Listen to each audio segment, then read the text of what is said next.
तुकाराम पंढरीनाथ भगवान की जय। माऊली ज्ञानेश्वर महाराज की जय। जगद्गुरु तुकाराम महाराज की जय। सब संतन की जय। नमः श्री शंकरानंद गुरुवाराम जन्मणे सविलास महामोह ग्रासहित कर्मणे पुंडलीकवरदारी विठ्ठल श्री ज्ञानदेव तुकाराम पंढरीनाथ भगवान की जय। माऊली ज्ञानेश्वर महाराज की जय। जगद्गुरु तुकाराम महाराज की जय। सब संतन सांग सांगितलं होतं बाह्य द्वैताची निवृत्ती जरी नाही झाली तरी मिथ्या त्याचा निश्चय झाला तरी पण ब्रह्मज्ञान होऊ शकतं. बाह्य द्वैताची निवृत्ती जरी न झाली तरी ते मिथ्या आहे. म्हणजे ते द्वैत काय आहे? मिथ्या आहे. एवढे निश्चयपूर्वक समजल्याने ब्रह्मज्ञान होऊ शकते असा विषय पाठीमागे झालेला आहे.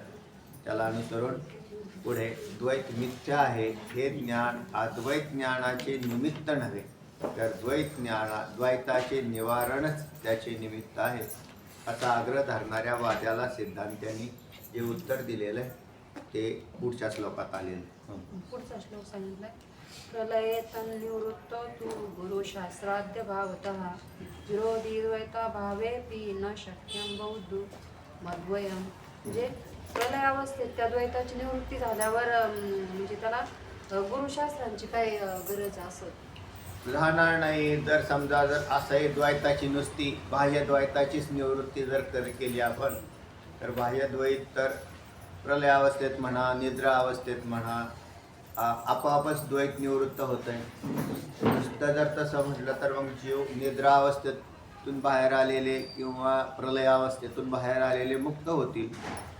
मग त्यांना गुरुशास्त्रांचा काय उपयोग असा अर्थ होईल. तर बाह्य द्वैताची निवृत्ती जो ईश्वरकृत बाह्य द्वैत आहे त्याची निवृत्ती इथं अपेक्षित नसून आंतरिक जे जीवाच्या चित्तात द्वैत आहे त्याचा विचार करावा लागतो. द्वैताचं जर म्हणजे निवारण झाल्यावर ब्रह्मज्ञान होणारच नाही असं जर मानलं तर निद्रा अवस्था प्रलय कालात सहज त्याचं काय आहे ज्ञान असतं. म्हणजे द्वैताचं निवारण आहे. कुठं? स्वप्न प्रलय कालात स्वप्न नाही, निद्रेमध्ये. निद्रा प्रलय ही अवस्था आहे. किंवा एका शरीरातून ज्या वेळेला तो मृत होतो त्यानंतर दुसरं शरीर मिळेपर्यंत एक मधली अवस्था आहे. तर तिथे सुद्धा द्वैत नाहीच आहे तिथं कुठं, कारण द्वैताशी संबंध येतच नाही. तर तो जीव आहे जोपर्यंत दुसऱ्या शरीरात प्रवेश करत नाही तिथं सुद्धा मध्ये काल मानावा लागेल. चल प्रलय कालाचं जरी आम्हाला म्हणजे ज्ञान नसलं तरी पण निद्रावस्थेचं आम्हाला ज्ञान आहे. पण असं कोणाला अनुभव नाही की निद्रेतून जागा झाल्यावर द्वैताचं निवारण झालं असं नाही होत. द्वैत प्रतीती येतेच राहतेच. आत्मज्ञान साक्षात्कार असल्याचं म्हणजे आम्हाला म्हणजे जीवाला तो भासत नाही. म्हणजे निद्रावस्थेत का आत्मज्ञान झालंच तर त्याला काय म्हटलं त्यांनी, विरोधी द्वैताचा जरी अभाव होत असला तरी गुरु शास्त्र इत्यादी ज्ञान साधनांचा त्यावेळेला काय आहे अभाव असल्यामुळे अद्वितीय ब्रह्माचे ज्ञान होऊ शकत नाही. म्हणजे अद्वितीय ब्रह्माचं ज्ञान होण्यासाठी गुरु आणि शास्त्र यांची आवश्यकता आहे. नुसता द्वैताचा नाश झाला द्वैत नाही म्हणजे आत्मज्ञान झालं असं नाही. द्वैत हे अज्ञान कार्य आहे. मूळ भाग असा आहे त्यातला. द्वैत काय आहे? अज्ञान कार्य आहे. तर ते मानस द्वैत असो किंवा ईश्वरकृत द्वैत असो दोन्ही हे अज्ञान कार्यच आहे. आणि अज्ञान गेल्याशिवाय खरा द्वैताचा निराश होत नाही. मग अज्ञान नाशासाठी उपाय करावा लागेल.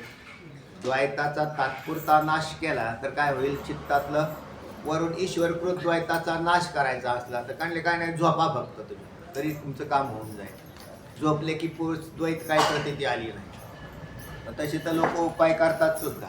काही जे माणसं याला कंटाळलेले असतात नाही जे कंटाळलेले लोक असतात ते समाधीत नाही जात, ते घेतात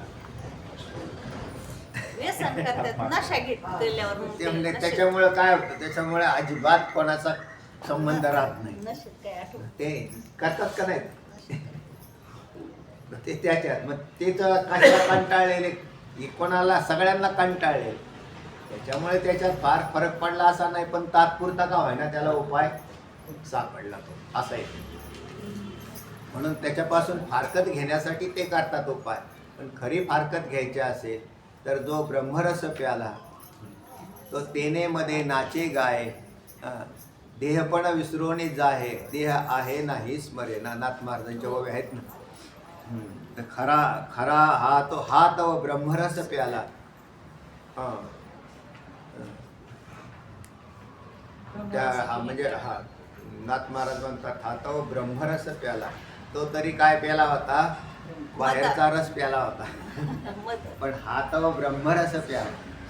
मग तो जर समजा बाहेरचा रस पिऊन कपडे आहेत का नाही अंगावर ह्याचं स्मरण राहत नाही त्याला, तर हा तो ब्रह्मरस प्याला.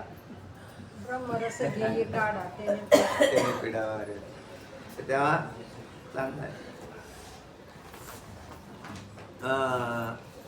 काय म्हणतात सांगा. साक्षात्कार होत नसलं असलं तर म्हणजे कोणालाच ठाऊक नाही.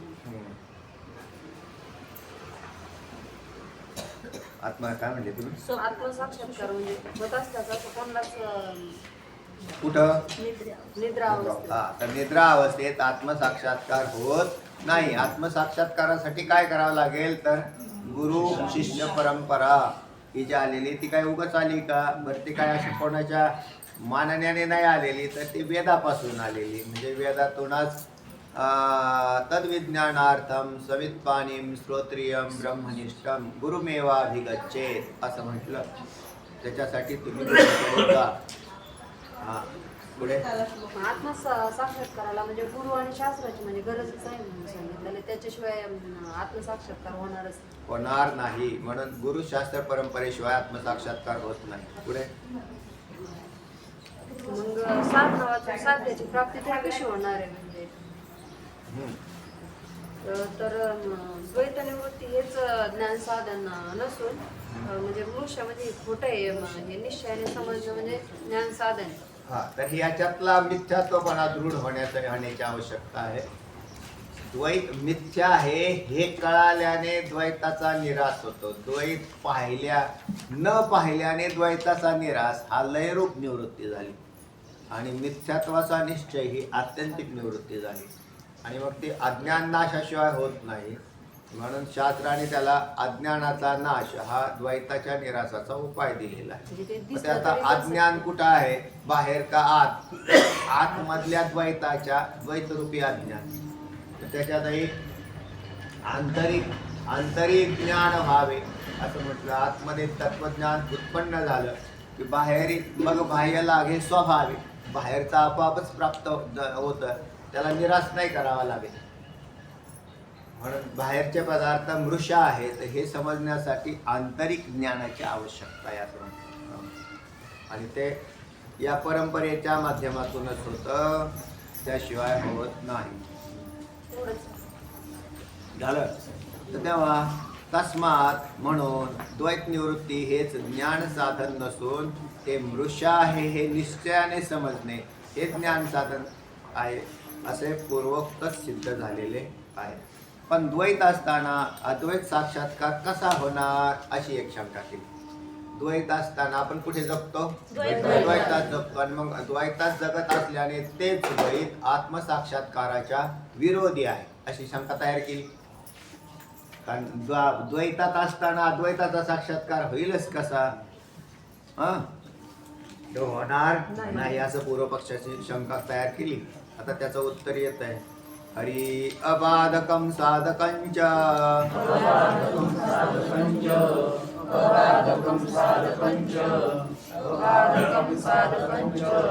द्वैतमीश्वर निर्मितं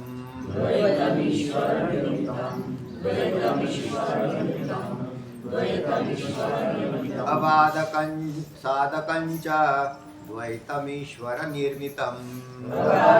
साधकंच द्वैतमीश्वर निर्मितं अपने तु मशक्यं चेत्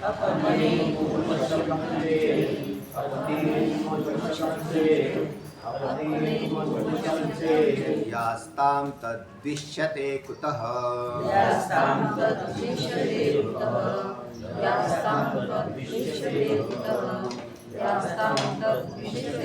अपने तु मशक्यं चेत् यास्तां तद्विष्यते कुतः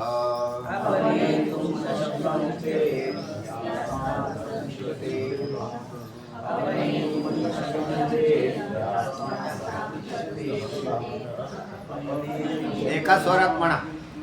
अबाधकं साधकं च द्वैतमीश्वर निर्मितम् अपने तुमशक्यं चेत् यास्तां तद्विष्यते कुतः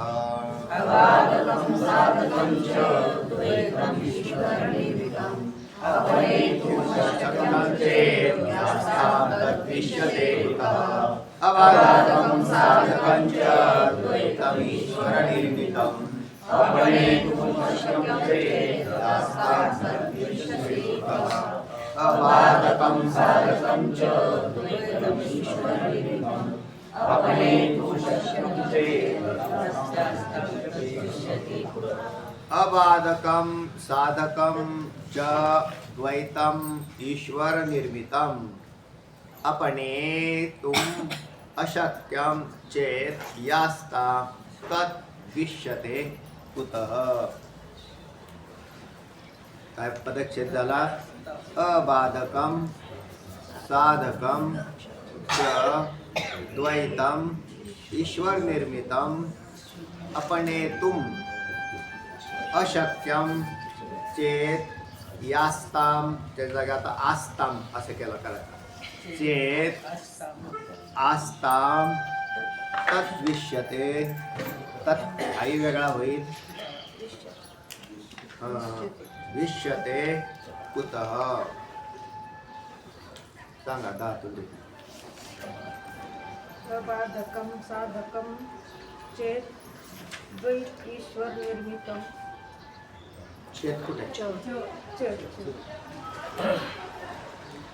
अपने तु म अशक्यं चेत् अस्ता तद् आस्ताम अस्तं तद् इष्यते कृत. कुतः. तर अबाधकम साधकम च द्वैतम ईश्वर निर्मितम अपनेतुम अशक्यम चेत आस्ताम तत् विष्यते कुतः असा पदच्छेद झाला. ईश्वर निर्मितम द्वैतम अबाधकम साधकम च अपनेतुम अशक्यम असा चेत बी घ्यावा लागेल कारण तिथे चेत शब्द टाकलेला नाही दिसत. तर आहे तुमच्याकडे नाही टाकलं नाही तर घ्या तुमच्याकडे. अशक्यम चेत ईश्वर निर्मितम द्वैतम अबाधकम साधकम ईश्वर निर्मित द्वैत ईश्वर निर्मितम द्वैतम ईश्वर निर्मित द्वैत हे साधकांसाठी अबाधकम ज्ञानाला बाधा न तयार करणार आहे. साधक काय करतात. तत्वज्ञानाचं चिंतन करतात. मग त्यांच्यासाठी ईश्वर निर्मित द्वैत तर काय म्हटलं होता पूर्वपक्ष आत्मसाक्षात्काराला त्या बाधक होईल. पण द्वैत असताना आत्मसाक्षात्कार कसा होईल तर होऊ शकतो. म्हणून अबाधकम साधकम साधकांसाठी ते अबाधक आहे. चापणेतुम अशक्यम त्याची सिद्धी करून देणार उलट आत्मसाक्षात्काराची सिद्धी करून देऊ शकतं कोण. द्वैत. कसं ते सांगू आम्ही तुम्हाला पुढं. आणि शिवाय निवारण करण्यास म्हणजे द्वैत निवारण करण्यास अशक्य आहे. ते द्वैत कसं आहे निवारण करण्याला अशक्य. द्वैताचं निवारण तुम्ही आम्ही करू शकत नाही. पण ते द्वैत आत्मसाक्षात्कार करून द्यायला साधक आहे. त्याच्यापासून ते आत्मसाक्षात्कार होऊ शकतो. शिवाय त्याच्यामुळे त्या द्वैतामुळेच खरा साक्षात्कार होऊ शकतो. त्याचाच फायदा घेता येतो. द्वैत मिथ्या असं मानून नाही गुरु वेद द्वैतामध्ये चालेल.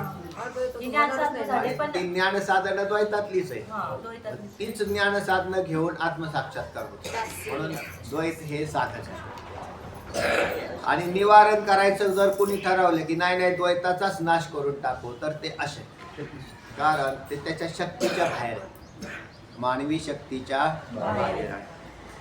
साधनाशिवाय साध्यापर्यंत जाऊ शकत नाही ना असे. हा पण मग साधन कुठले द्वैत साधन गुरुशास्त्र हे कशात आहे? शास्त्र द्वैतात आहे. म्हणून द्वैताच्या द्वारेच आत्मसाक्षात्कार होऊ शकतो. होऊ शकतो. द्वैत हे साधक आहे, आत्मसाक्षात्काराला बाधक नाही. नाही. हा विषय सांगताय तू वाचा. अबाधकम साधकंच द्वैतमीश्वर निर्मितम अपनेतुम अशक्यंचेत यास्त्याम तत् विष्यते कुतः. उच्चार. अबाधकं साधकं च द्वैतमीश्वर निर्मितम् अपनेतुं शक्यं चेत् अपनेतुम अशक्यंचेत. अपनेतुम नाही म्हणायचं. अपनेतुं शक्यं चेत् हम्म. यास्त्यां तदत् तद् विष्यते कुतः. तद्विष्यते कुतः यास्ताम तद् विष्यते कुतः. यास्त्यां तद्विष्यते कुतः. बरोबर. ईश्वर निर्मितं द्वैत अबाधकं साधकं च अपनेतुम अशक्यम. हम्म. हे निर्मित द्वैत अद्वैत ज्ञानाला बाध न करणारे अद्वैत ज्ञानाला बाधा निर्माण न करणार असं आहे. ईश निर्मित द्वैत अद्वैत ज्ञानाला बाध करत नाही. आणि जर केलाच असता तर काय झालं असतं तर जगात आजपर्यंत कोणीच मुक्त झाला नसता. कारण जो जो आला तो बद्ध झाला. कारण द्वैतात आल्यामुळं त्याला अद्वैताचा साक्षात्कार होणार नाही असं झालं असतं. परंतु हे जर आपण पाहिलं तर असं लक्षात येतं की या विश्वामधून मग ते म्हणून म्हटलं एक तुरुंगच झाला असता. आणखी संपूर्ण जगत हे तुरुंग झालं असतं. आणायचा आणि डांबायचा. हे जीव आले की सगळे जीव या द्वैतामध्ये राहतील आणि कायमचे त्याच्यातच राहतील, मुक्तपणी होणार नाही. पण याचा आपल्याला काय अनुभव आहे तर आपले साधू संत तर या सगळ्या साधू संतांनी थोडेसे सायास केले आणि मुक्तही झाले. मग कसे झाले तर या द्वैताचा उपयोग त्यांनी केलेला दिसतो. कसं आहे ते पहा. तसं पहा, याला चांगलं उदाहरण आहे. झाड जर तोडायचं असेल तर झाडाचा जो दांडा आहे तोच त्या झाड तोडण्याला कुऱ्हाडीला दांडा जर टाकला, हा कुऱ्हाडीचा दांडा गोतास काढ, त्या झाडाचाच दांडा काढायचा आणि तो कुऱ्हाडीला लावायचा. त्याचाच उपयोग करून झाड जसं तोडता येतं तसं याच द्वैतातला सत्वांश काढून त्याच सत्वांशाच्या द्वारे या प्रपंचवृक्षाला नाश करता येतो. प्रपंचवृक्षाचा नाश होतो म्हणजे अद्वैत साक्षात्काराच्या द्वारे. तेव्हा ईश्वर निर्मित द्वैत अद्वैत ज्ञानाला बाध न करणारे असे आहे. हे ईश निर्मित द्वैत अद्वैत ज्ञानाला बाध न करणारे त्याची सिद्धी करून देणारे. कोणाची सिद्धी करून देणार आहे? अद्वैत ज्ञानाची ज्ञान. अद्वैत ज्ञानाची सिद्धी करून देणार आहे.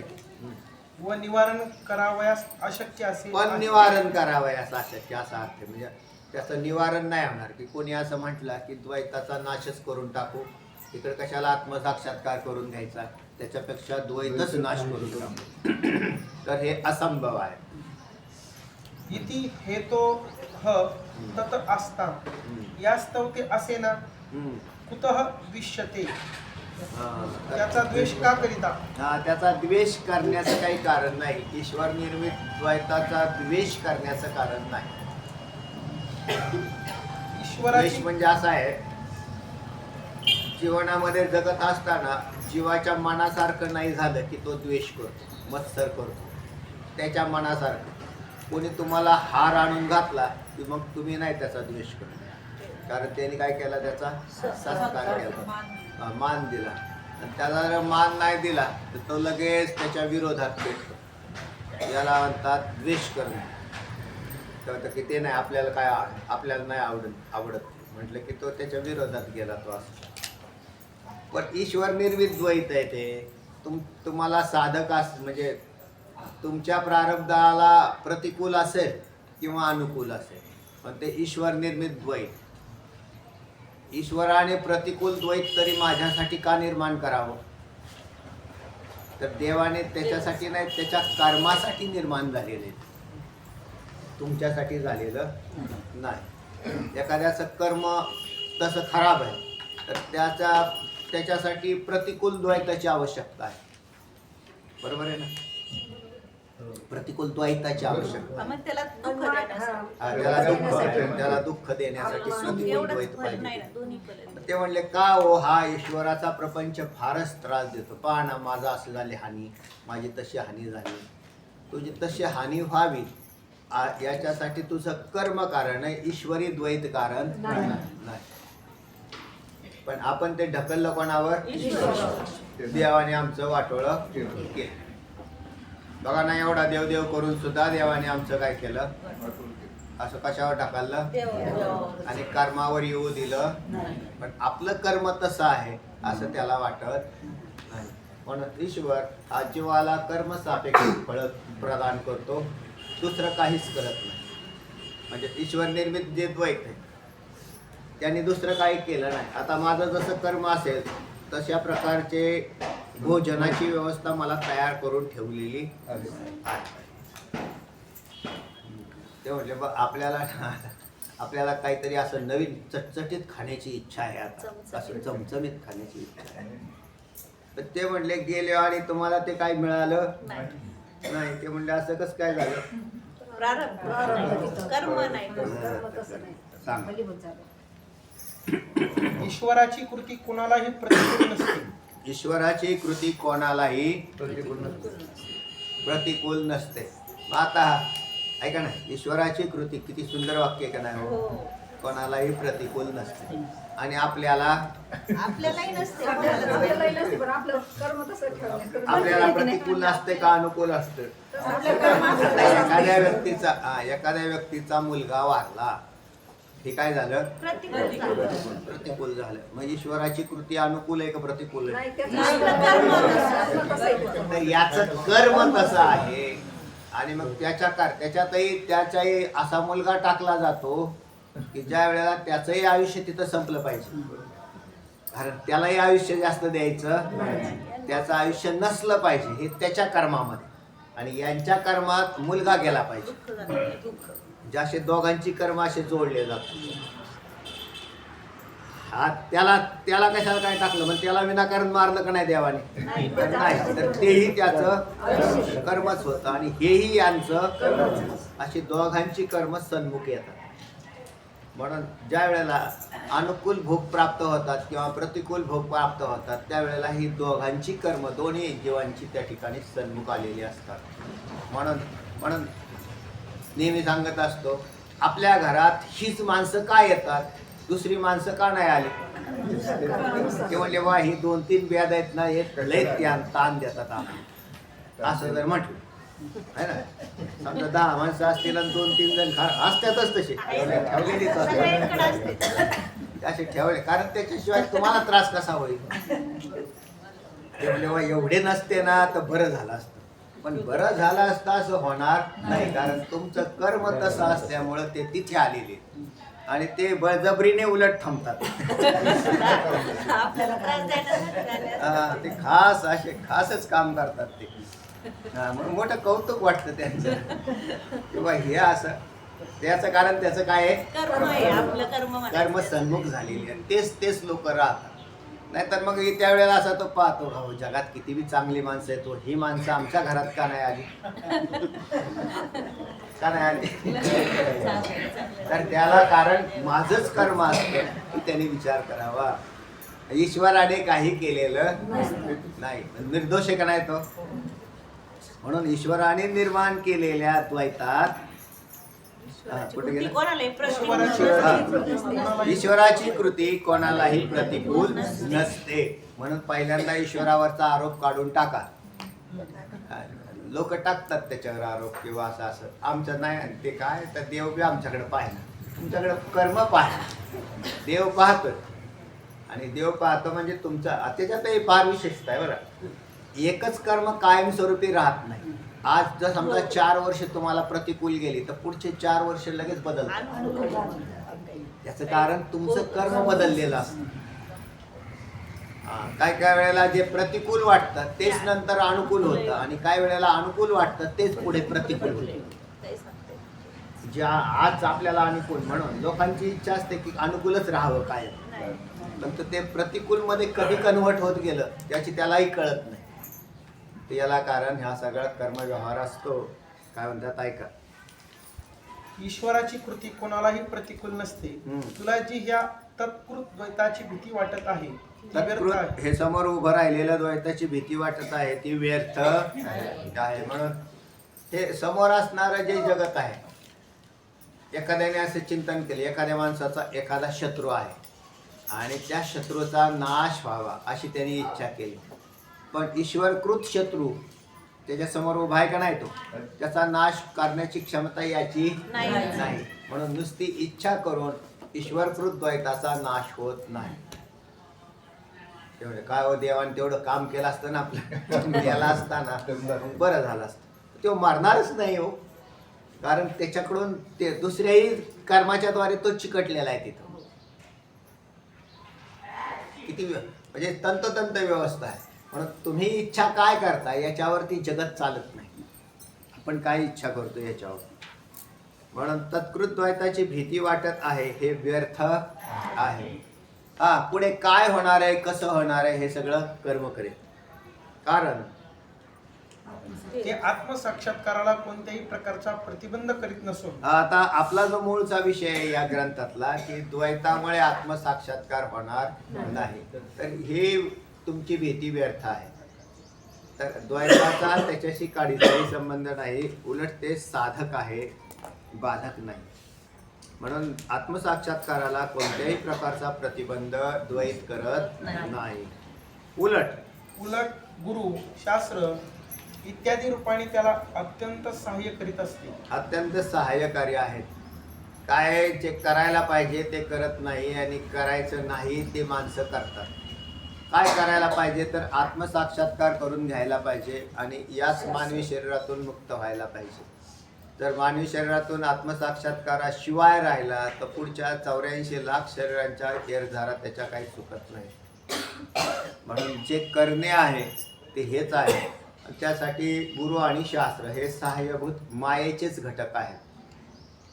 म्हणजे गुरु आणि शास्त्र यांनाही द्वैत असं म्हटलेलं आहे, पण हे साधक द्वैत आहे, बाधक द्वैत नाही. अधिकारी पुरुषाला हे सर्व खोटे आहे असे समजल्यानेच कृतार्थ होता येत असताना त्याचा नाश व्हावा अशी दुष्ट बुद्धी. पण असं विचार करत असं म्हटलं होतं की गुरु, शिष्य, वेद हे काय आहेत, मिथ्या आहेत. मिथ्या असा शब्द प्रयोग आला ना. आणि एक ब्रह्मच सत्य आहे, बाकी सगळे. मग गुरु आणि मिथ्या गुरुपासून, मिथ्या शास्त्रापासून, वेदापासून आत्मज्ञान कसं होईल अशी एक शंका विचारसागरमध्ये आहे. तेवढे मिथ्या वेद गुरुपासून कसं होईल, तर मिथ्या वेद गुरुच तुम्हाला आत्मसाक्षात्कार करून देतील, नाहीतर अद्वैतात वेद आणि गुरु आहेतच कुठं. म्हणून मिथ्या वेद गुरु हेच तुमच्या मिथ्या असणाऱ्या प्रपंचाचा निराश करण्यास युक्त आहे आणि त्यांच्यात साधक बाधक असा व्यवहारही होतो. मिथ्या वेद गुरु आणि मिथ्या प्रपंचाचा नाश करायला साधक बाधक व्यवहार असा होतो. ईशकृतीला अन्यथा अधिकारी पुरुषाला हे सर्व खोटे आहे असे समजल्यानेच कृतार्थ होता येत असताना, अधिकारी पुरुषाला हे सर्व खोटं आहे असं निश्चयपूर्वक समजल्यानेच कृतार्थ होत आहेत. त्याचा निश्चय झाला की हे सर्व मिथ्या आहे, खोटं आहे म्हणजे मिथ्या आहे. म्हणजे जसा एखादा खेळ खेळत असताना गडी मेला, गडी उठला अशा प्रकारची भाषा केली जाते. कुठल्या खेळात, कबड्डीमध्ये जर विशेष करून आपण जो खेळ आहे तो कबड्डी खेळतो तर लगेच गडी मिळाला असं समजल्याबरोबर त्याच्या आई तिथं बसलेली होती. ती म्हटली कोण, ते म्हटले पोपटराव मेले. पोपटराव मेले म्हटले किती मोठ्याने रडायला नाही. तेव्हा त्याची जाई तिथं पाहायला बसली का नाही खेळ पोपट मेला असं म्हणल्यावरती त्याच्या आईला काय झालं काहीच काहीच नाही नाही. तिला काहीच नाही कारण समजलं तिला नाही, माहिती आहे खोटं की हे खोटं खेळच झालं आहे. बरोबर म्हणजे ते खोटं झालं की तिथे काही झालं नाही पण वास्तविक ज्या वेळेला तो मरतो त्यावेळेला त्याची आई बोंबलते असं का होतं तिथं सत्य होतं. तर तिथंही त्याला असा भ्रम तयार होतो की आता ती शरीर रूपाने तिथं दिसणार नाही म्हणून तिथं मेला या पदाचा अर्थ असा केला वास्तविक त्याच्याही पलीकडे ज्या वेळेला जातो त्यावेळेला हे शरीर उत्पन्न होतात आणि नाश पावतात ते अगदी कबड्डीच्या खेळासारखेच आहे म्हणजे जसा इकडे खेळ चाललाय तसा इकडेही खेळ चाललाय फक्त हा पट मोठा आहे तिथं कल्पित पट तयार केलेला असतो जीवाने कबड्डीचा हा कल्पित पट असतो आणि इथं त्याला असं वाटतं हा वास्तव पट आहे जगतरूपी पट हा वास्तव आहे असा भ्रम आहे पण तो तसा नाही तर हाही कल्पितच आहे जसा स्वप्नातला पट असतो स्वप्नात कोणी एखादा पुत्र मेला तर ते आई स्वप्नात मोठ्याने ओरडते बोंबलते तिचा पुत्र मेला झाला पण ती ज्या वेळेला जागा झाली त्यावेळेला तिला विचारलं की का रडत होते तर ते म्हणले काय नाही असं मला ते एक वाईट स्वप्न पडलं ती सांगणार सुद्धा नाही की पुत्र मेलेले तिला इतकं प्रेम असतं सांगणार नाही पण ते असा पण तिला अशी जाग्या झाल्या मग तिला विचारलं का आता ते म्हटली काय नाही वाईट पडलं होतं जाऊ दे वरून नाही ते काही नाही म्हणजे तिचा नाहीचा निश्चय सुद्धा झाला तसं हे जगतरूपी एक पट आहे याच्यातही हीच प्रकार आहे आज की कोणी मरतंय आणि कोणी जन्म घेत आहे त्यावेळेला त्याची अनुकूल आणि प्रतिकूल भावना त्या ठिकाणी त्याला त्रासाला कारणीभूत ठरते तर इथे सुद्धा हा जो आहे तो खोटेपणाचा पट आहे याला म्हणतात हे सर्व खोटे आहे असे समजल्यानेच कृतार्थ होता येते आता नुसतं खोटं आहे तर तुम्ही ऐकलं मी पण तुमच्या बुद्धीचा जर निश्चय नाही झाला तर अनुकूल प्रतिकूल भाव जात नाही काय अनुकूल प्रतिकूल भाव म्हणजे अज्ञानामधून द्वैत निर्माण झालेलं आहे द्वैताच्या द्वारे हे अनुकूल प्रतिकूल भावांच्या उत्पत्ती आहे जोपर्यंत अज्ञान जात नाही तोपर्यंत हे जात नाही म्हणून त्याला मिथ्यात्व निश्चय कसा होईल तर अज्ञान गेल्यानंतरच होतो वरच्या फांद्या फोडून झाडाचा नाश होत नाही तर मुळासकट काढून टाकलं आणि मूळ काय आहे अज्ञान आहे आत्मज्ञान झाल्याशिवाय नाही होत तेव्हा हे सर्व खोटे आहे असे समजले आणि कृतार्थ होता येत असताना त्याचा नाश व्हावा अशी दुष्ट बुद्धी ठेवण्यात काय अर्थ आहे म्हणून ईश्वराने निर्माण केलेल्या प्रपंचाकडे नुसतं पाहायचं जे घडल ते तुमच्या प्रारब्धाने घडेल चांगलं घडेल वाईट घडेल युक्त घडेल अयुक्त घडेल कधी मान मिळेल कधी अपमान होईल कधी धन मिळेल कधी निर्धन होतात कधी याच्या ठिकाणी विषय प्राप्त होतील कधी विषय नाश पावतील हे सगळं प्रारब्धावरती खेळ चाललेला आहे पण आपण त्याचा नुसता पाहणारा व्हावं त्याच्यातला कारण त्याचा आपल्याशी काडीचा संबंध नाही पण या सुद्धा उपयोग करून मुक्त मात्र होता येईल तेव्हा त्याच्यात जोपर्यंत म्हणून ईश्वरकृत समजा काही प्रतिकूलता प्राप्त झाली ईश्वराच्या या प्रपंचातून तर दुष्टबुद्धी ठेवू नये म्हणजे त्याला दुष्टबुद्धी ठेवण्यात काय अर्थ आहे तर काहीच नाही कारण मुळातच खोट आहे जसा मित्र खरा आहे बरोबर का नाही तसा शत्रू खरा नाही तुम्ही जर मित्र खरा मानत असतात तर शत्रू खरा आहे तुम्ही जर घरात पत्नी खरी आहे असं म्हणत असतात है ना पत्नी खरी आहे असं म्हणत एका बाजूने जर त्याला खरं म्हणायचं आणि मग म्हणजे पत्नीमध्ये दोन प्रकार चांगली पत्नी आणि अनुकूल पत्नी खरी आहे आणि प्रतिकूल पत्नी तर दोन्ही खोटे आहेत याचं ज्ञान व्हावं लागतं याला म्हणतात मिथ्यात्वाचा निश्चय नाही तर अनुकूल असेल तर नाही मिथ्या असा नका मिथ्या अनुकूल असेल आणि मिथ्या झाला तर त्याचं ते मिथ्यात्व नाही तर ते अनुकूलतेवर आधारित आहे नाही आपल्याला काही त्रास नाही बाबा पत्नीचा आपल्याला काही त्रास नाही म्हणजे कशामुळं अनुकूल असल्यामुळं का प्रतिकूल असल्यामुळं तर ते अनुकूल असल्यामुळं त्रास नाही असं म्हणत असेल तर तो एक दिवस रडल्याशिवाय राहणार नाही. नाही. मग कोणती पत्नी चांगली, अनुकूल का प्रतिकूल? प्रतिकूल चांगली वास्तव तुकोबा राय म्हणतात बरे झाले देवा माईल कर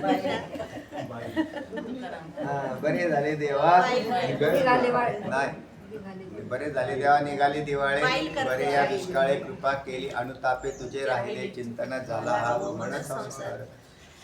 बरे झाले देवा बाईल तर कशा बरी हे दुर्दशाच्या नामते. तर त्याच्यामध्ये म्हणजे असं नाही की सहन केले, तर सहन नाही केले तर मिथ्यात्वाचा निश्चय आहे की चांगली काय आणि वाईट काय ती द्वैतच आहे. समशोत्रेचे मित्रेचे तथा मान तर ते अज्ञान नाशाच्या पश्चातच आहे. काय म्हणतात ऐका.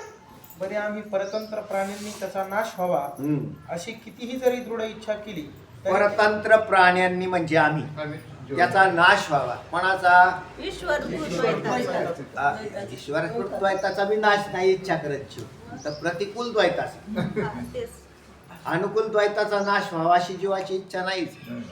आणि समजा तुम्ही केलेली अनुकूल आणि प्रतिकूल दोन्हींचा बी नाशच व्हावा, तुमच्या हातात आहेच काय? तुम्ही फक्त इच्छा करणारी एवढंच आपल्या हातात आहे. म्हणजे इच्छेला तर आपल्या इच्छेला किंमत काय? काडीची किंमत.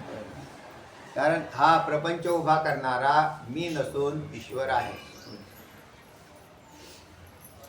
पुढे ईशकृत अन्यथा करण्याचे आमचे सामर्थ्य नाही हे उघड आहे. ईशकृतीला अन्यथा करण्याचे सामर्थ्य आमचे नाही. ईशकृतीला अन्यथा करण्याचे आमचे सामर्थ्य नाही हा.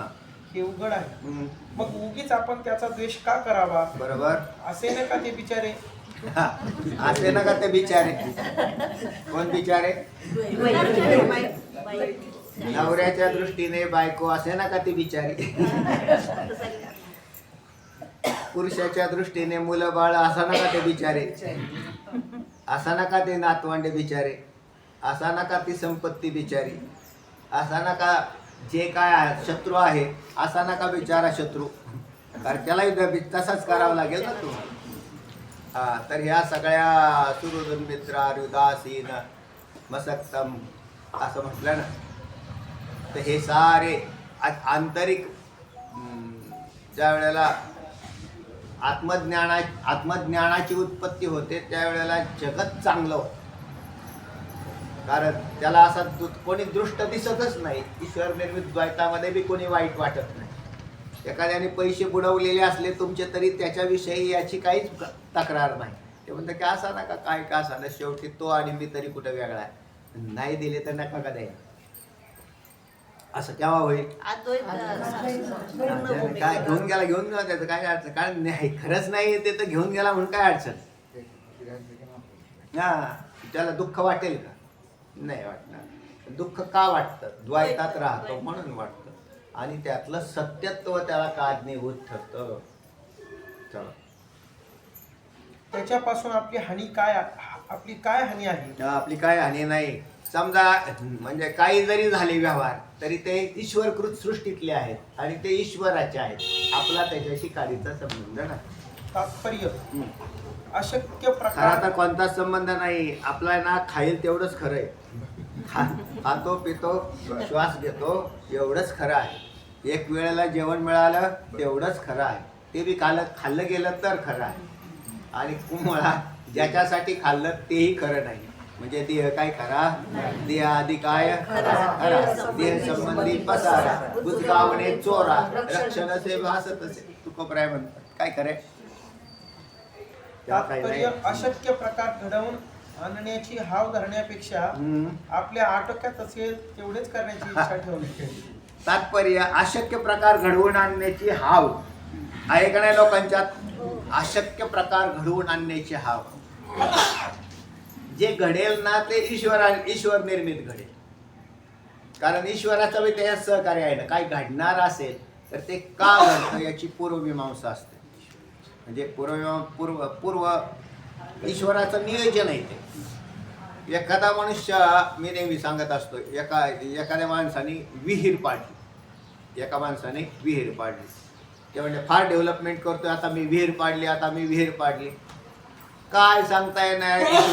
ईश्वराच्या सृष्टीत विहीर पाडतोयस तू, पण ती विहीर, त्या विहिरीचं पाणी तुझ्या शेताला मिळावं अशी तुझी इच्छा आहे. पण न जाणो त्याच विहिरीत पाय घसरून तोच न पोहता येणारा पडला आणि काय झाला, गेला. तर विहीर कोणासाठी पाडली? त्यालाच म्हणतात. डेव्हलपमेंटसाठी, जास्तीत जास्त डेव्हलपमेंट व्हावा. बरोबर आहे का नाही? हो. ह्याची इच्छा काय होती? डेव्हलपमेंट करायचं. आणि याच्यात मग ते म्हणले की मग हा असं जर असतं तर कशाला बिचाऱ्याने विहीर तरी पाडावी, त्याला काय माहिती. मरणार असेल तर याला त्याच्यातलं ज्ञान नाही आणि ईश्वर याच्याकडूनच काम करून घेतो. अशक्य वस्तू घडून आणा. जसे हे नवीन गाड्या घेतात आणि कुठेतरी जाऊन ठोकतात. ते म्हणले कशाला घेतली गाडी, तुला कोणी सांगितली होती घ्यायला? नाही इच्छा होती मला अशी अशी. त्या नवीन गाडी घेतली, अख्खे कुटुंबाचे कुटुंब बसले का नाही? नसले. मग ते म्हणले असं का झालं? ईश्वर नियोजन असतं. गाडी कोणाच्या सत्तेतली? ईश्वर. ईश्वर आहे. आणि मग पैसे कोणी मोजले? ईश्वर. ईश्वराने कशाला मोजले? याने बोलले पण. याने पैसे मोजून गाडी घेतली आणि तिकडं नेऊन धाडकावलं. ते म्हणजे नसती घेतली तर बरं झालं असतं. तुमच्या मनावरती थोडंच चाललेलं आहे तेव्हा हे.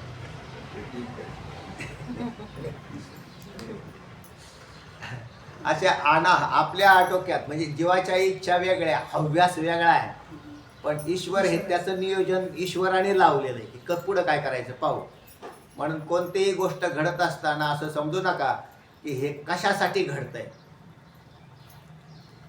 जीव म्हणतो आनंदासाठी घडवतो, कारण जीव प्रत्येक गोष्टी कशासाठी करतो, आणि ईश्वर त्याची संगती मात्र वेगळीच लावतो.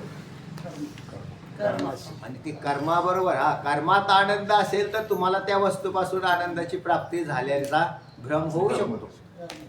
वास्तवता तर नाहीच आहे, पण असा होऊ शकतो. पण त्याच्यानंतर पुढे काय होईल असं जर म्हटलं का हेच काय पुढे होईल, तर एक मुलगा तो बँकेतला इकडे येत होता, म्हणजे माझ्याकडे यायचा ना तो बंधनमधला बँकेतला. तेव्हा आता त्या कुठेतरी रानात गेला, त्याला ती लाईटच्या शॉकनी तो वारला. त्याने ते हे कशासाठी केलेलं होतं, निर्मिती कशासाठी केलेली होती, ना असं कर तसं कर. पण त्याच्यासाठी अशी कितीतरी घटना घडताना दिसतात ना. माणसाने इलेक्ट्रिसिटी घेतलीच नसती. इलेक्ट्रिसिटी ईश्वर सृष्टीतली का नाही, त्याच्यात किती शेतकरी चिकटून गेले आजपर्यंत, बरेच गेले. लाईट कुणी वाढल्या, त्यांनीच ओढून घेतल्या. असं का झालं, तर कोणतीही ईश्वर निर्मित पदार्थ कशासाठी वापरला जाणार आहे याचा तुम्हाला आम्हाला अंदाज नाही. हे कायम लक्षात ठेवा की याचा उपयोग विनियोग कशासाठी होणार आहे. हुरळून जाऊ नका नुसते. म्हणून मुलगा झाला की पेढे वाटले, मुलगा झाला की पेढे वाटले, पण तोच मुलगा तुमचा मारणारा होणार आहे असं जर म्हटलं तर त्याच्यामध्ये फुकटच पेढे वाटत होतो. पण त्याचा भाव कसा काय होता, वेगळा होता. आणि तो आज कितीतरी घटना तुम्हाला अशा पाहायला मिळतात. असं का झालं तर याचा अंदाज चल. हे ज्या वेळेला कळेल ना वास्तवता काय आहे, त्यावेळेला माणसाला लक्षात येईल की अरे सगळ्यात सोपी गोष्ट आहे या द्वैतातून सुटून जाऊन मिथ्यात्वाचा निश्चय करणं. आणि मग तरी सुद्धा असं आहे, मुक्त महात्मे सुद्धा शरीराने राहतात पण ते द्वैतात राहत नाहीत, तर ते अद्वैती भूमिका स्थापित आहे. आणि साधारण पुरुष जो आहे तो द्वैताला धरून राहतो. त्याचे व्यवहार देणं घेणं अगदी तसंच्या तसं सत्यत्वाला, म्हणून तो दुःख भोगत राहतो. तात्पर्य अशक्य प्रकार काय जमत नसेल तर कमीत कमी आटोक्यात तरी ठेवावं. लयच पसारा मांडण्यापेक्षा थोडस आटोपशीर असलं ना तर मग तुम्हाला दुःख तरी लागणार नाही. म्हणजे आटोक्यात तरी राहा. जैसी स्थिती आहे जैसी स्थिती आहे तैशा परी राय. जास्त हाव नका धरू. पुढे आपल्या आटोक्यात असेल तेवढेच करण्याची इच्छा ठेवणे अधिक शहाणपणाचे असल्यामुळे द्वैत त्रिकाल सत्य नव्हे अशी भावना करावी. खरं द्वैत मिथ्या आहे, याच्यात तुम्ही काय आटोपशीर राहण्याचा आटोपशीर राहू नका. पण द्वैत मिथ्याचा. छोटं घर बांधलं तर सत्य आहे, मोठं बांधलं तर मिथ्या आहे. एवढाही असतो. मोठं बांधलं तर सत्य आहे, छोटं खोटं आहे, दोन्ही खोटी आहे. हा भाव. तुम्ही काय करा, जमिनी घ्या, प्रॉपर्टी कमवा, सगळे काय, हे सारं खोटं आहे असं बुद्धीमध्ये निश्चय एकदा जर झाला तर मग त्याला काय ते द्वैत त्रास देत नाही. कारण त्याने ज्या वेळेला स्वीकार केलेला असतो द्वैताचा, त्याच वेळेला खोटं म्हणून स्वीकारलेलं असतं. त्यामुळे त्याचा नाशही झाला तरी खोट्याचा नाश झाला असा त्याच्या बुद्धीचा निश्चय असतो. पण ज्या वेळेला तो सत्य म्हणून स्वीकारतो त्यावेळेला तेच सत्य त्याला रडवल्याशिवाय राहत नाही. आता पुढे आता जीवकृत द्वैताचा शास्त्रीय व अशास्त्रीय असा विभाग व त्यातील ग्राह्य कोणते व अग्राह्य कोणते तेही सांगतात. आता विषय असा झाला की का द्वैत तुम्हाला अद्वैत साक्षात्काराला साधक आहे का बाधक आहे? साधक. साधक आहे. पण त्या द्वैतातलं कोणतं द्वैत साधक आहे आणि कोणतं बाधक आहे हे बी विचार करावा लागेल. म्हणजे एक मूळचे द्वैताचे दोन प्रकार केले होते, ईश निर्मित द्वैत आणि जीवकृत द्वैत. पण त्या जीवकृत द्वैतामध्ये बी दोन प्रकार आहेत, एक शास्त्रीय द्वैत आणि अशास्त्रीय द्वैत. आता ऐका, म्हणजे जीवकृत द्वैताचे परत दोन प्रकार झाले. कोणते? शास्त्रीय आणि अशास्त्रीय द्वैत. मग कोणतं जीवकृत द्वैत चांगलं आहे आणि कोणतं वाईट आहे त्याच्यात सुद्धा. तर त्याच्यातले ऐका बरं, नवीन ऐकलेला विषय, ज्यांना ऐकलेला नसेल पूर्वी कधी. हरी जीवद्वैतम तु शास्त्रीय, जीवद्वैतम तु शास्त्रीय, जीवद्वैतम तु शास्त्रीय, जीवद्वैतम तु शास्त्रीय, शास्त्रीयमिति द्विधा, शास्त्रीयमिति द्विधा, शास्त्रीयमिति द्विधा, शास्त्रीयमिति द्विधा, जीवद्वैतम तु शास्त्रीय, शास्त्रीयमिति द्विधा, जीवद्वैतम तु शास्त्रीय, शास्त्रीयमिति द्विधा, जीवद्वैतम तु शास्त्रीय, शास्त्रीयमिति द्विधा, जीवद्वैतम तु शास्त्रीय, शास्त्रीयमिति द्विधा, उपाददीत शास्त्रीय, उपादीत शास्त्रीय, उपादीत शास्त्रीय, उपादीत शास्त्रीय, मातत्वस्यावबोधनात्, मातत्वस्यावबोधनात्, मातत्वस्यावबोधनात्, मातत्वस्यावबोधनात्, उपाददीत शास्त्रीय मातत्वस्यावबोधनात्, उपादीत शास्त्रीय मातत्वस्यावबोधनात्, उपादीत शास्त्रीय मातत्वस्यावबोधनात्, उपादीत शास्त्रीय मातत्वस्यावबोधनात्. हरि जीवद्वैतं तु शास्त्रीयम् अशास्त्रीयमिति द्विधा, उपाददीत शास्त्रीय मातत्वस्यावबोधनात्, जीवद्वैतम तु शास्त्रीय, शास्त्रीयमिति द्विधा, उपादीत शास्त्रीय मातत्वस्यावबोधनात्, जीवद्वैतम तु शास्त्रीय, शास्त्रीयमिति द्विधा, उपादीत शास्त्रीय मातत्वस्यावबोधनात्, जीवद्वैतम तु शास्त्रीय, शास्त्रीयमिति द्विधा, उपादीत शास्त्रीय मातत्वस्यावबोधनात्. जीवद्वैतम तु शास्त्रीयम अनुस्वार घेतला, अशास्त्रीयम इति द्विधा, उपाददीत शास्त्रीयम आतत्वस्य अवबोधनात्, अवबोधनात् बरोबर, आतत्वस्य अवबोधनात्. जीवद्वैतं तु शास्त्रीयम अशास्त्रीयम इति द्विधा, उपाददीत शास्त्रीयम आतत्वस्य अवबोधनात्. सांग. जीवद्वैतम तु शास्त्रीयम अशास्त्रीयम इति द्विधा, उपाददीत शास्त्रीयम अतत्वस्य अवबोधनात्. जीवद्वैतम तु शास्त्रीयम, जीवद आणि अशास्त्रीयम इति द्विधा, दोन प्रकारचा आहे. जीवद्वैत किती आहे? म्हणजे ईश्वर द्वैताचा विचार नाही करायचा आता आपल्याला.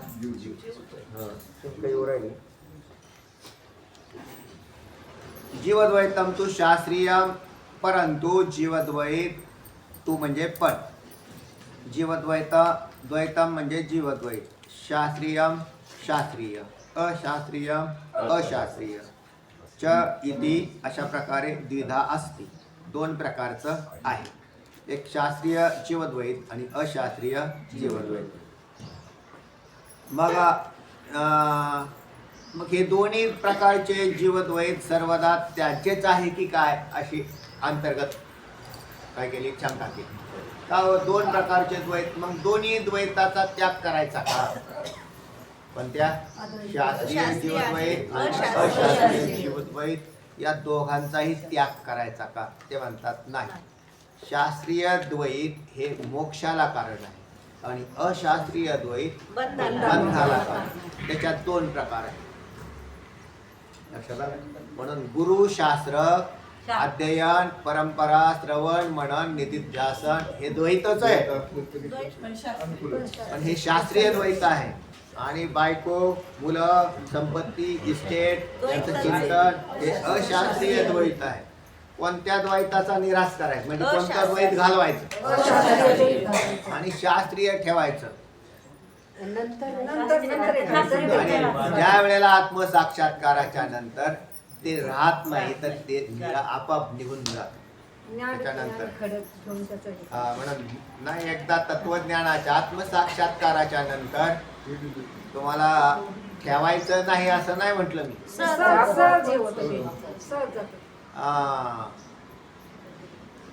पडिले वळण इंद्रिया सकळ, भाव तो निराळा नाही तुझा असा. ज्याचा हे सगळ्याचा कुट्टा केला, रस केला, पिळून टाकला, पुष्टी अंगात चढली, त्याच्यानंतर ते म्हटले आता काय करतात? म्हणजे आता त्यांना करण्याचं काहीच राहत नाही.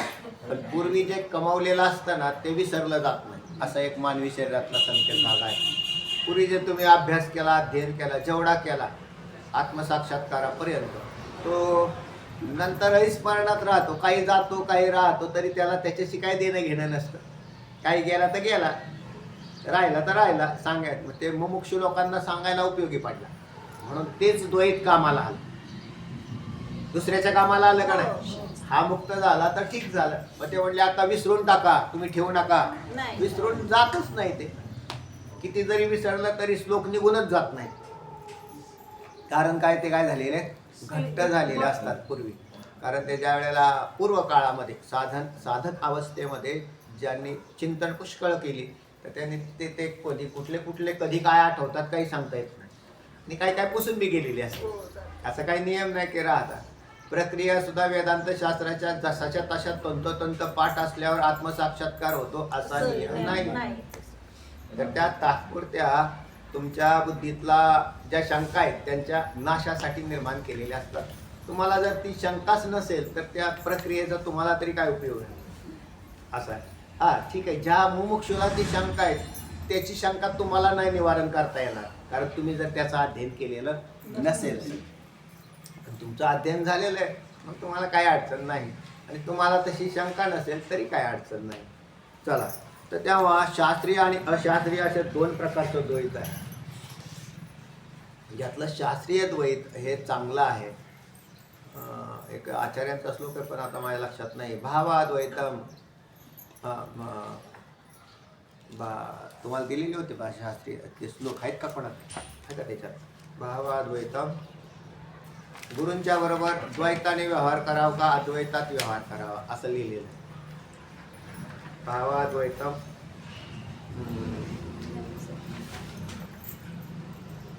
माझ्याकडे कागद आणून लगेच सांग. त्यावर इकडं कागद दे. नाही वाटत त्याच्यात. दोन दुसरा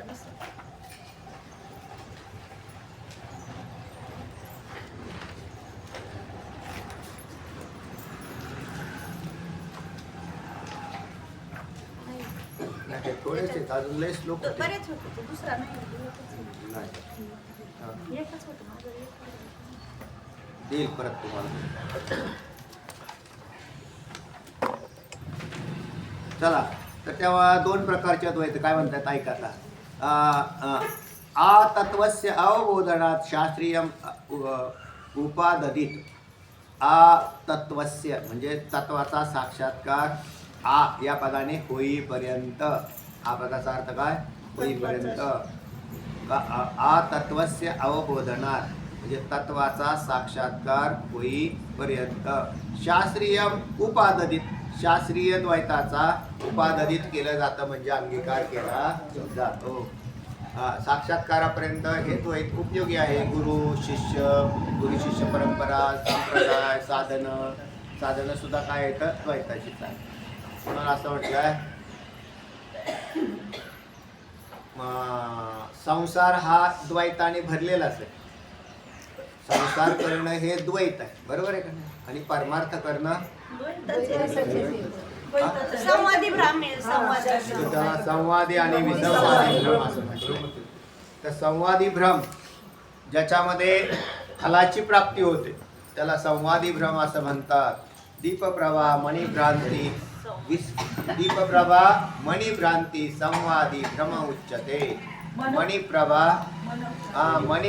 मणिभ्रांती संवादी भ्रम उच्यते. दीपप्रभा मणिभ्रांती मणी मिळाला नाही. दीपप्रभा मणिभ्रांती विसंवादी भ्रमस्मृतः आणि मणिप्रभा मणिभ्रांती सुरुवातीला होऊन गेला ना. कुठं झाला बघा. द्वैत विवेक द्वैत विवेक झालाय झालेला आहे. पण लिहून दे एकदा सांगितलेलं आहे. आता आपला झालाय ना.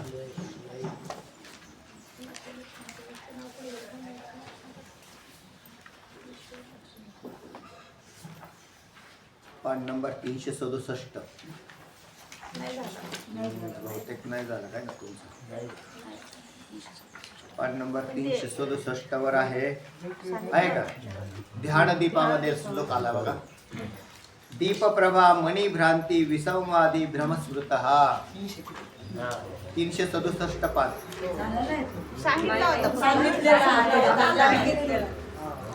मणिप्रभा मणिभ्रांती संवादी भ्रम उच्यते. सापडला का. 6व्या क्रमांकाचा श्लोक ध्यान दीपातला.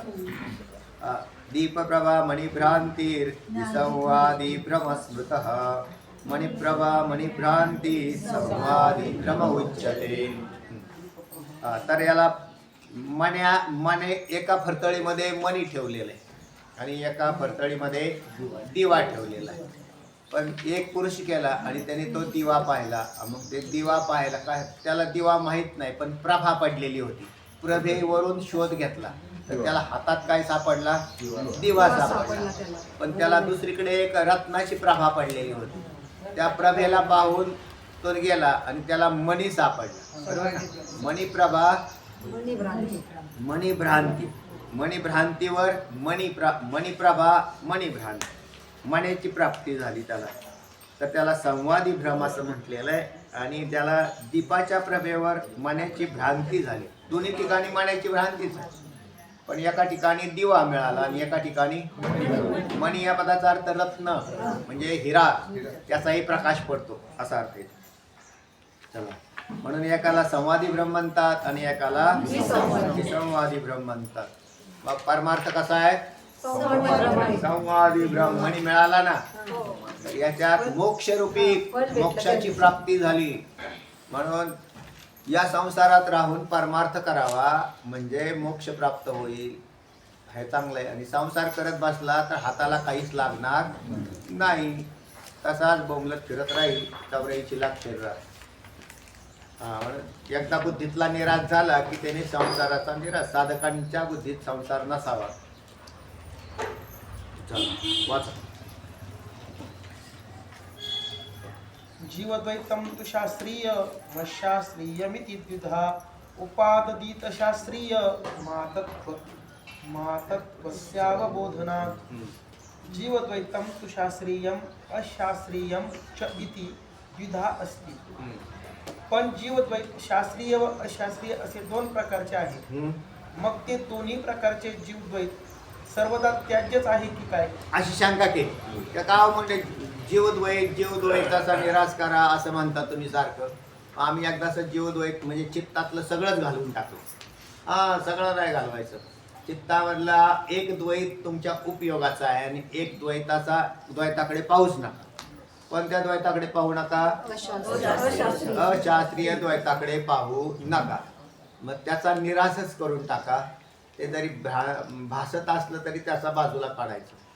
म्हणून जसं लोक हातातला ग्रंथ बाजूला ठेवून नातवंड घेतात, बरोबर का नाही? काय घ्यायला पाहिजे आणि काय सोडायला पाहिजे? शास्त्रीय आणि अशास्त्रीय दोन आहेत का नाही? चिंतन करायचं आहे आणि चिंतन करायच्या वेळेला हे आडवी आली, मग काय करणार? घेऊन मंदिरात येणार. आता काय करता बा? मोठे असले तर ठीक आहे, त्यांना कळतं तरी. बारक्यांना काय कळतं तेव्हा? बारक्यांना घेऊन आले तर काय कळतं त्यांना? मोठं असल्यावर कमीत कमी गप्प बसून राहील, संस्कार तरी होतील. त्यांच्यावर संस्कार होतात मोठ्यांच्यावर. तुमच्या माऊलीसारखे असे काय काय ना, त्याला बसावंच लागेल का ना थोडा वेळ. वा, मग आता काय करायला पाहिजे? तर हे मुळातच श्री धनपुत्रादी जे द्वैत आहे याला बाजूलाच साधलं पाहिजे चित्तातून. आणि मग गुरु शास्त्र हे बी द्वैतच आहे, पण जोपर्यंत आत्मसाक्षात्कार होत नाही तोपर्यंत बाळगलं पाहिजे. चला. जीवद्वैतम तु शास्त्रीयम अशास्त्रीयम च इति द्विधा अस्ति. पण जीवद्वैत शास्त्रीय व अशास्त्रीय असे दोन प्रकारचे आहे. मग ते दोन्ही प्रकारचे जीवद्वैत सर्वदा त्याज्यच आहे की काय? त्याचं उत्तर, आ तत्वस्य अवबोधनात शास्त्रीयम उपाददित. तत्वाचा साक्षात्कार होईपर्यंत शास्त्रीय द्वैताचा अंगीकार करावा. बरोबर आहे. कुठपर्यंत? तत्वाचा म्हणजे आत्मसाक्षात्कार होत नाही. आपलं मुख्य कार्य आहे, कर्तव्य आहे आत्मसाक्षात्कार. आत्मसाक्षात्काराशिवाय जगणं म्हणजे पुढच्या जन्माचं आमंत्रण आहे. पुढच्या जन्म लिहून ठेवायचं आपण की आपल्याला आता पुढचा जन्म घ्यायचा. पक्ष्यांचा का गिधाडाचा, शिमण्यांचा का जनावरांचा. कारण का साक्षात्काराचा तपासच नाही ना, करण्याची इच्छा बी नाही. लोकांना जेवढी इच्छा भौतिक पदार्थ गोळा करायची आहे तेवढी आत्मसाक्षात्काराची अजिबात नाही. झाला तर झाला, पाहू नंतर, करू नंतर. म्हणजे कीर्तनकाराला नाही तर बाकीच्यांचा विषय कुठे आहे तेव्हा? हे सुद्धा बोंबलत फिरून राहिले इकडून तिकडं. कशा आत्मसाक्षात्कारासाठी अध्ययनच नाही तर साक्षात्काराचा काही संबंध? सगळ्या परमार्थाचा उपयोग पोट भरायला जेवढा लोकांनी चांगला केलेला आहे तेवढा आत्मसाक्षात्कारासाठी चाललाय का? नाही. आणि मग त्यांचं काय होणार आहे? काय नाही, हेच पाखरं चिमण्या जसे आता फिरतात ना इकडून तिकडं तिकडून इकडं, पुढे सुद्धा तसेच फिरतील. झाले कावळे, मांजरं, डुकरं. का? आत्मसाक्षात्कार करून घेतला नाही म्हणून. त्यांना ग्रंथांचे नाव पण माहित नाही, नाव सुद्धा माहित नाही, कशाचंच काय माहित नाही. आणि लोकांना प्रबोधन करत इकडे तिकडे फिरत चालू राहिलेले, त्यांचा कार्यक्रम चालू आहे. चला इकडे चला. आणि बावळट लोक शास्त्राकडे पाहत नाही. त्यांनाही माहिती, त्याला फक्त सांगितलं आई बापा विषयी सांगितलं, बस इतिहास बितिहास सांगितला, काम संपलं. अरे आत्मसाक्षात्कार करून घे. नाही झालं तर तुझा जन्म आहे तो पुढचा जन्म लागलेला आहे. हे जे गेलेले ते तर गेलेच गेले, पण पुढचे सुद्धा त्याच्यातच चालले. काय करणार आहे त्या? तर असं ही परंपरा आपली काय चालू राहील. लोकांना वाटतं परमार्थ करतो आम्ही. हे परमार्थ फिरमार्थ नाही. हे कीर्तन फिरतन परमार्थिक नाही आहेत. तर तुम्हाला त्याच्यापासून जर बोधच उत्पन्न होत नाही तर काय आहे?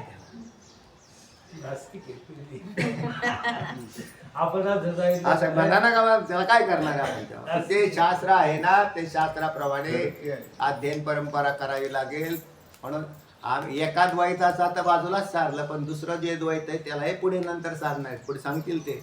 पण जोपर्यंत त्याचा विनियोग आहे, आत्मसाक्षात्कार होत नाही तोपर्यंत, त्याच्यानंतर बी कृतघ्नता नाही. नाहीतर ते म्हणतील शास्त्र आणि गुरुविषयी कृतज्ञ झाले, तर असंही नाही ते.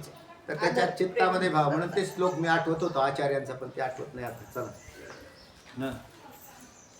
ईश्वराने निर्माण केलेला भावाद्वैतम सदा कुर्यात, असा श्लोक आहे. त्याच्यामध्ये आहे. आता उद्या नाही पाठ, उद्या तिकडं मगरताईंच्या तिकडे काय कार्यक्रम आहे. कीर्तन आहे. नंतर आपण सांगू पुढच्या वेळेला. वाचा. ईश्वराने निर्माण केलेल्या द्वैतात जसा काही शास्त्र गुरु इत्यादी प्रकारचा भाग हितकर व काही स्त्री वित्त इत्यादी प्रकारचा अनर्थक असतो, तसाच हा जीवकृत प्रपंचही शास्त्रीय व अशास्त्रीय असा दोन प्रकारचा आहे. एक गुरु शास्त्र इत्यादी प्रकारचा हितकर आणि स्त्री वित्त इत्यादी अनर्थ असे दोन भाग आहेत त्याच्यामध्ये. त्यातील प्रथम हितकर असून द्वितीय अहितकर आहे.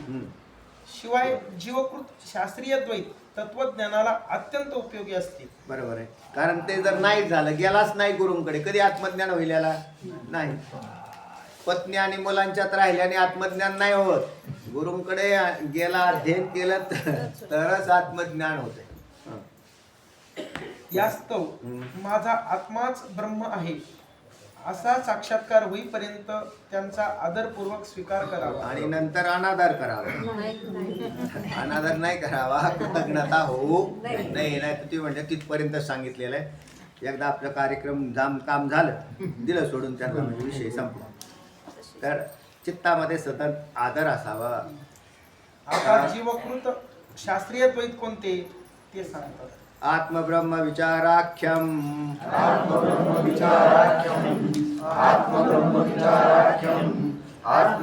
विचाराख्यम शास्त्रीयम मानसम जगत शास्त्रीयं मानसं जगत् आत्मब्रह्म विचाराख्यम शास्त्रीयम मानसम जगत आत्मब्रह्म विचाराख्यं शास्त्रीयं मानसं जगत् आत्मब्रह्म विचाराख्यं शास्त्रीयं मानसं जगत् आत्मब्रह्म विचाराख्यं शास्त्रीयं मानसं जगत् बुद्धे तत्वे तच्च हेय बुद्धे तत्त्वे तच्चेय बुद्धे तत्त्वे तच्चेय बुद्धे तत्त्वे तच्चेय मिति श्रुत्यानुशासनम् इति श्रुत्यानुशासनम् इति श्रुत्यानुशासनम् बुद्धे तत्वे तच्च हेयमिति श्रुत्यानुशासनम् बुद्धे तत्त्वे तच्चेय इति श्रुत्यानुशासनम् बुद्धे तत्त्वे तच्चेय इति श्रुत्यानुशासनम् बुद्धे तत्त्वे तच्चेय इति श्रुत्यानुशासनम् आत्मब्रह्म विचाराख्यम शास्त्रीयम मानसम जगत बुद्धे तत्वे तच्च हेयमिति श्रुत्यानुशासनम् आत्मब्रह्म विचाराख्यं शास्त्रीयं मानसं जगत् बुद्धे तत्त्वे तच्चेय इति श्रुत्यानुशासनम् आत्मब्रह्म विचाराख्यं शास्त्रीयं मानसं जगत् बुद्धे तत्त्वे तच्चेय इति श्रुत्यानुशासनम् आत्मब्रह्म विचाराख्यं शास्त्रीयं मानसं जगत् बुद्धे तत्त्वे तच्चेय इति श्रुत्यानुशासनम् आत्मब्रह्म विचाराख्यम बहुतेक काही पदच्छेद नाही. शास्त्रीयम मानसम जगत आहे तसं. बुद्धे तत्वे तच्च हेयम इति, बस एवढे पदच्छेद आहेत दोन पदात. तच्च हेयम इति श्रुती अनुशासनम असाही पदच्छेद होऊ शकतो, पण श्रुती अनुशासन आहे तसं ठेवलाय त्यांनी. सांगा बरं, सुरू येत आहे काय पदच्छेद. आत्मब्रह्म विचाराख्यम शास्त्रीयं मानसं जगत् बुद्धे तत्त्वे तच्च हेयम इति श्रुत्यनुशासनम. श्रुती अनुशासनम हे करता येतं, किंवा श्रुती अनुशासनम म्हणजे श्रुतीचा उपदेश आहे. चला, तर त्याच्यात यत आत्मब्रह्म विचाराख्यम आत्मरूप ब्रह्माचा विचार या नावाचे जे जीवकृत श्रवणाधिक आत्मब्रह्माचा आत्मरूप ब्रह्माचा विचार सांगितला का नाही? कोणी सांगितला? श्रुतीने सांगितला. आणि मग त्याच्यासाठी काय करावं लागेल?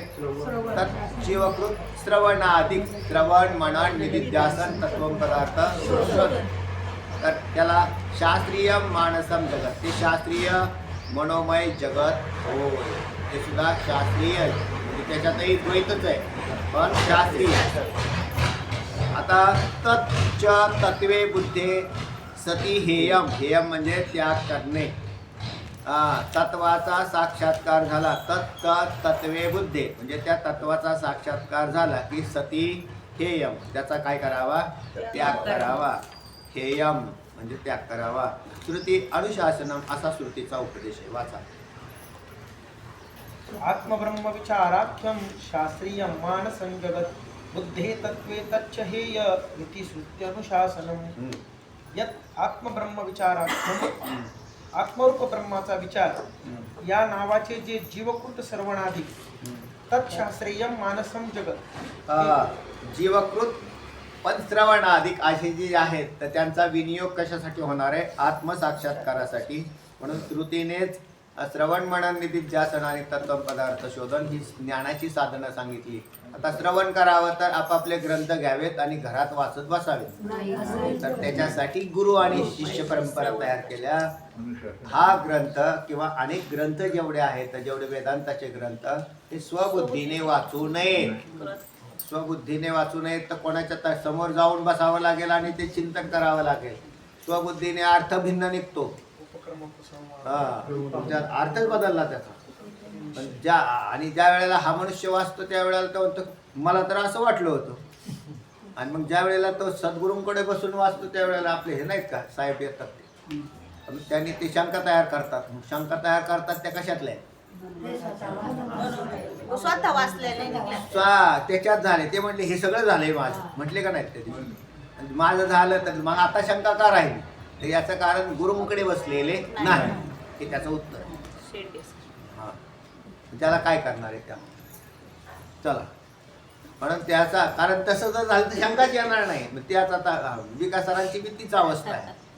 कारण ते बसतच नाहीत. ते विचार सागरचा पाठ चालू आहे. काही कामाचा. चला, हा म्हणजे तेच म्हणतो ना पाठ. शंका जर राहत असेल तर काय कामाचं? त्याच कारणाने त्याला क्रमशः अध्ययन लागतं, परंपरा. आणि ते गुरुंकडे बसायचं. जर त्याला लाज वाटत असेल तर शंका जातील कशा? त्याला लाजच वाटते का तर जाऊन बसायची. तर मग आता काय करणार येतो? मग ती शंका. आणि मग कोणाला विचार, ह्याला विचार, त्याला विचार, शंका कधी जाणार नाही. शंका विचारून नाही जात. गुरुंकडूनच अध्ययन केलं की त्या क्रमशः सुटत चालतात. ते तुमची ती वेणी असते का नाही, तुमची वेणी तिला मधून उलगडायची नसते. एक एक एक तुम्ही असे जे टाकता ना, इकडून एक तिकडून एक तिकडून एक तिकडून एक, आहे का नाही असे. मग त्याचा पिळा काढायचा असेल तर मधून नाही निघत. आणि मधून काढायला गेलं तर तुटून निघत. त्याला ते असे एक सोडले की ते सगळे सुट्टे सुट्टे सुट्टे होत चालतात. तसं येते शास्त्र बी तसंच येते. म्हणून त्याला हे गुरु शिष्य परंपरेतूनच गेला की त्याचं काम होऊन जातं. बिगर गुरूंचे नसत्या मनाने अध्ययन करणारे हे पुढे कुठेतरी फेल होतात. त्यांच्या गाड्या फेल होऊन कुठेतरी नडतात. तत्वाचा साक्षात्कार. काय बुद्धीच्या जोरावर काही काळ चालता येतं, पण बुद्धीचे जोर जिथे संपतात तिथे सद्गुरू लागतात.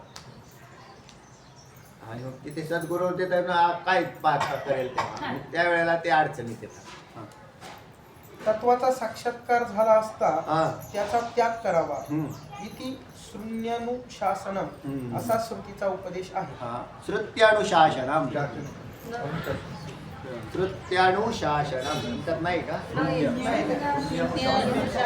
श्रुत्य श्रुत्य श्रुत्यानुशासनम.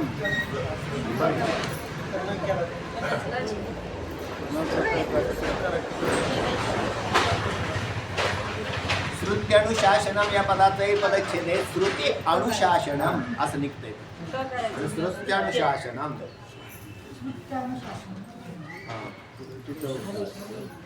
वाचा पुढे. प्रत्येक प्राण्याचा आत्मा ब्रह्मच आहे. प्रत्येक प्राण्याचा आत्मा ब्रह्मच आहे. काय कायांचा सोडून नाही, सगळे ब्रह्मच आहे. पुढे असे ज्याच्यामुळे निश्चयाने समजते शास्त्रीय द्वैत होय. ते शास्त्रीय द्वैत. अहो सगळे जीव काय आहेत? बरोबर. आता कोणाचा द्वेष करा? कारण आत्मा हा किती आहे? एक का एकच आहे. मग त्याचा आत्मा आणि माझा आत्मा. एखाद्या कुत्र्याला दगड हाणायचा म्हटला तर त्याला आंतरिक तळमळ होईल, त्रास होईल. त्याचा आत्मा आणि माझा आत्मा एकच आहे. त्याला कसा दगड मारावा? पण हे ज्याला कळत नाही त्याचं कारण तो द्वैत पाहतो असा आहे. म्हणून सर्व विश्वाचा आत्मा एकच आहे असं झाल्यावरती कोणाची द्वेष करेल? तो कोणाची द्वेष करत नाही. गुरुमुखाने ब्रह्मविद्या प्रतिपादक ग्रंथाचे श्रवण करणे, श्रवणाने निश्चित केलेल्या अर्थाचे वारंवार म्हणून गुरुमुखाने ब्रह्मविद्या प्रतिपादक असा शब्द प्रयोग आलाय. मनाने नाही आणि करूही नाही. पुढे श्रवणाने निश्चित केलेल्या अर्थाचे वारंवार मनन करणे व मननरूप युक्तीने श्रुत अर्थाविषयी उत्पन्न होणाऱ्या संशयांचे निराकरण केल्यानंतर त्याच तत्वाचे सतत ध्यान करीत राहणे हे त्या शास्त्रीय द्वैताचे लक्षण आहे. बरोबर आहे. यास्तव प्रत्येक साधकाने तत्वज्ञान होईल तोच हा म्हणजे होईपर्यंत त्याचा स्वीकार करून ते झाले असता हा त्याचाही त्याग करावा. त्याचाही त्याग करावा. त्याच्यानंतरही त्यांची आवश्यकता राहत नाही. अखंड श्रवण करत राहिला मग काय उपयोग होईल त्याचा? मनन तो करतच राहिला अजून करतो म्हटले, अजून चालू आहे आपले म्हटले, अजून ते म्हटले अरे नाही ते तर आता बंद व्हायला पाहिजे होतं. मी तुम्हाला पाठीमागं बऱ्याच वेळा म्हटलो संसार हा कधी संपतच नाही आणि परमार्थ संपतो. कोणाचा संपतो? आत्मसाक्षात्कारी पुरुषाचा संपतो. ज्याला आत्मसाक्षात्कार झाला नाही त्याचा नाही संपत नाही. तर ते परत लोक आणखीन म्हणतील मग आम्हाला संसार परमार्थ संपवायला सांगितलेला आहे. इतके आडमुठे लोक आहेत ना. ते स्थिती बांधायच्या आधीच स्थितीवान भात शिजल्यावर उतरवायचाच असतो आणि परत जाळ लावत बसले तर जळून जात. पण भात शिजावा लागतो. हो पूर्ण व्हावं. शिजायच्या आधी उतरवला तर तसंच आहे. आपण आधीच काय करू? म्हणजे तो खाण्याच्या लायकीचा राहत नाही. म्हणजे इतकी परफेक्ट अवस्था असते. म्हणून त्याला आत्मसाक्षात्काराची अवस्था जी सांगितली तोपर्यंत परमार्थ चालू असतो आणि त्याच्यानंतर तोही बंद होऊन जातो. तो विषय येतोय. चला. कारण आत्मसाक्षात्कार रूपी परमपुरुषार्थाची प्राप्ती झाली असता त्याच्या साधनांचा पुनः लोभाने स्वीकार करण्यात काही एक अर्थ नसतो. काय त्याला काय करायचं तरी काय. म्हणून तुम्हाला म्हटलं होतं आमचे जगन्नाथ महाराज कळतं का काय म्हटले आता म्हटले काय चला चला चला चला आपण इकडं करू या वारीला जाऊ. तेव्हा करायची काय त्याचा स्पष्ट उल्लेख भाग होता. ते म्हटले देवाने आमच्या वाऱ्या कराव्यात. काय बोध असेल? हा म्हणजे अशी कोणामध्ये बी ताकद नाही राहते याची. आणि मग जे करत राहतात तर मग त्याला कुठेतरी कमतरता असते, कमीपणा आलेला असतो. त्याच्या साधनांचा पुनः लोभ किंवा मग करत असेल तर सहज लोकसंग्रहार्थ करत असेल तर ठीक आहे, समजा हा एक भाग असतो. पण त्याच्यामध्ये हेतुता नसते. ह्याविषयी ही वचने लक्षात ठेवावी. आसुप्ते रामृतम कालम नयत वेदांत चिंतया असा एक शब्द प्रयोग आलेला आहे आणि याच्यावरच शंका केलेली खाली. तर